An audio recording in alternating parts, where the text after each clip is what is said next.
Aujourd'hui, nous allons plonger dans le voyage fascinant de la recherche de l'âme sœur. C'est une quête qui a inspiré des poètes, des écrivains et des chercheurs depuis des siècles. Que signifie vraiment trouver notre âme sœur, et comment pouvons-nous naviguer dans cette recherche avec sagesse et clarté? Dans cette vidéo, nous allons explorer ce voyage en 6 chapitres captivants. Alors, installez-vous confortablement, et commençons. Chapitre 1, comprendre le concept d'âme sœur.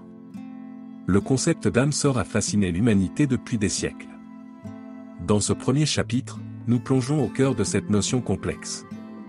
L'âme sœur est souvent perçue comme une personne destinée à compléter notre existence, à être notre partenaire idéal dans la vie. Cependant, sa signification varie d'une culture à l'autre, allant des croyances spirituelles à l'idée de trouver quelqu'un qui résonne profondément avec notre être. La quête de l'âme sœur peut être chargée d'attente et de mysticisme. Pour certains, elle représente une union prédestinée, tandis que d'autres la considèrent comme une recherche continue de connexion profonde. Comprendre ces différentes perspectives nous permet d'aborder notre propre recherche de manière plus éclairée. L'exploration du concept d'âme sœur nous rappelle également que l'amour et les relations humaines sont des domaines riches et nuancés. La quête de l'âme sœur est bien plus qu'une simple recherche de l'amour, elle est souvent le reflet de notre propre désir de compréhension, de connexion et de croissance personnelle. En explorant cette notion, nous pouvons mieux comprendre nos motivations profondes et les valeurs qui guident notre quête de l'amour authentique. Chapitre 2, l'importance de l'amour de soi. Dans ce deuxième chapitre, nous plongeons dans l'essence même de la recherche de l'âme sœur, l'amour de soi. Avant de pouvoir véritablement partager votre vie avec quelqu'un d'autre, il est essentiel de cultiver un amour profond pour vous-même. L'amour de soi ne consiste pas en un narcissisme excessif, mais en une appréciation saine et inconditionnelle de votre propre valeur en tant qu'individu. L'amour de soi forme la base de toute relation épanouissante. Si vous ne vous aimez pas et ne vous respectez pas, il peut être difficile de recevoir et de donner de l'amour de manière équilibrée. Dans cette partie, nous explorons des techniques et des pratiques pour cultiver l'amour de soi, notamment la méditation, l'autocompassion et la gratitude envers vous-même. Cet amour de soi solide vous permet de naviguer dans le monde des relations de manière plus saine. Il vous rend moins dépendant des autres pour combler vos besoins émotionnels, vous donnant ainsi une base solide pour construire une relation stable et épanouissante.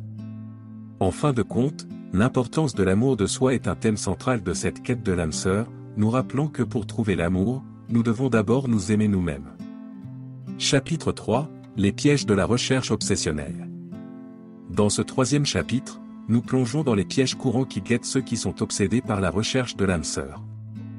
La quête de l'amour véritable peut parfois se transformer en une quête obsessionnelle, alimentée par la pression sociale, les attentes irréalistes et la peur de la solitude. Il est essentiel de reconnaître ces pièges pour éviter de faire des choix mal avisés en matière de relations. Le premier piège est la pression sociale. La société moderne impose souvent l'idée que trouver un partenaire est essentiel pour être heureux et accompli. Cette pression peut pousser les individus à s'engager dans des relations précipitées ou à rechercher désespérément l'amour sans prendre le temps de se connaître eux-mêmes. Le deuxième piège est celui des attentes irréalistes. Beaucoup d'entre nous ont des idéaux très élevés en ce qui concerne notre âme sœur. Nous imaginons une personne parfaite qui répond à tous nos besoins et désirs. Cette vision irréaliste peut nous empêcher de reconnaître les merveilleuses qualités des personnes réelles qui croisent notre chemin. Le troisième piège est la peur de la solitude. La solitude peut être difficile à supporter, mais elle ne doit pas être le moteur de notre quête de l'amour. Si nous nous lançons dans des relations simplement pour échapper à la solitude, nous risquons de compromettre notre bonheur et notre bien-être à long terme. Le quatrième piège est de rechercher l'amour à l'extérieur de nous-mêmes. Certaines personnes pensent que l'âme sœur les complétera, ce qui peut créer une dépendance émotionnelle malsaine. La vérité est que nous devons d'abord nous compléter nous-mêmes avant de pouvoir partager notre vie avec quelqu'un d'autre. Le cinquième piège est celui de la hâte. La précipitation dans une relation peut entraîner des décisions impulsives et des compromis sur nos valeurs et nos besoins. Il est essentiel de prendre le temps de connaître quelqu'un et de s'assurer qu'une relation est authentique et saine avant de s'engager trop profondément. Le sixième piège est de considérer l'âme sœur comme une solution à tous nos problèmes. L'amour peut apporter du bonheur, mais il ne résout pas automatiquement tous les défis de la vie. Il est important de maintenir une vie équilibrée et de ne pas compter exclusivement sur une relation pour combler tous nos besoins. Le 7e piège est de négliger notre propre développement personnel. La recherche obsessionnelle de l'âme sœur peut nous distraire de la croissance individuelle. Il est crucial de continuer à travailler sur nous-mêmes et à poursuivre nos passions et nos intérêts personnels, même lorsque nous sommes engagés dans une relation. Le 8e piège est d'ignorer les signes de dysfonctionnement. Parfois, nous pouvons être tellement désireux de trouver l'âme sœur que nous ignorons les signaux d'alarme indiquant que la relation n'est pas saine. Il est essentiel de reconnaître et de réagir aux problèmes potentiels pour préserver notre bien-être émotionnel. Chapitre 4, la communication et la connexion authentique. Dans ce 4e chapitre, nous explorons l'importance de la communication et de la connexion authentique dans la quête de l'âme sœur.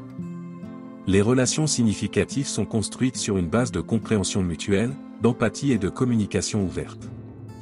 Pour établir de telles relations, il est essentiel de cultiver des compétences en matière de communication.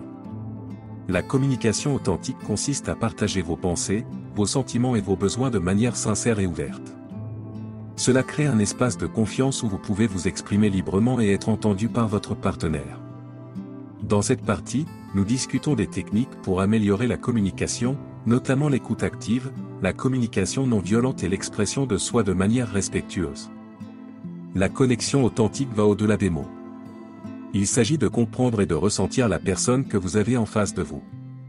Nous explorons des moyens de créer une connexion émotionnelle profonde avec votre partenaire potentiel, en reconnaissant et en répondant à ses besoins émotionnels. Chapitre 5, l'art de la patience et de la persévérance. Ce 5e chapitre se penche sur l'importance de la patience et de la persévérance dans la quête de l'âme sœur. Il est essentiel de comprendre que trouver une relation significative peut prendre du temps et nécessiter une dose considérable de patience. Dans une société où l'instantanéité est valorisée, il est crucial de reconnaître que l'amour véritable ne se manifeste pas toujours rapidement. La patience est nécessaire à plusieurs niveaux. Tout d'abord, il est important de prendre le temps de connaître quelqu'un avant de s'engager émotionnellement. Une relation solide ne se construit pas en un jour, et il est essentiel de laisser les choses se développer naturellement. La patience vous permet de découvrir la personne derrière l'apparence extérieure et de déterminer si une véritable connexion existe. La persévérance est tout aussi cruciale.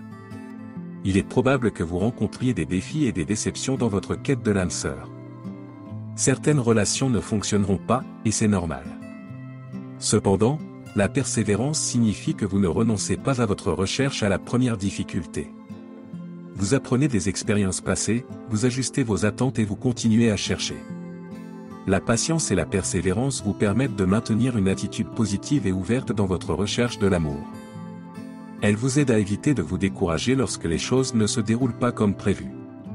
En fin de compte, elles vous guident vers une relation qui en vaut la peine et qui répond à vos désirs et besoins les plus profonds. Chapitre 6, l'acceptation et l'authenticité. Dans ce dernier chapitre, nous explorons les thèmes de l'acceptation de soi et de l'authenticité en relation avec la quête de l'âme sœur. L'acceptation de soi est le fondement d'une relation saine, car elle vous permet d'être authentique et de vous montrer tel que vous êtes. L'acceptation de soi consiste à reconnaître et à embrasser vos imperfections, vos faiblesses et vos cicatrices émotionnelles. Lorsque vous vous acceptez pleinement, vous êtes en mesure d'entrer dans une relation sans masquer votre véritable nature. Cela favorise une connexion authentique avec votre partenaire potentiel, car il ou elle vous connaîtra réellement. L'authenticité est la clé pour attirer une âme sœur qui vous correspond réellement.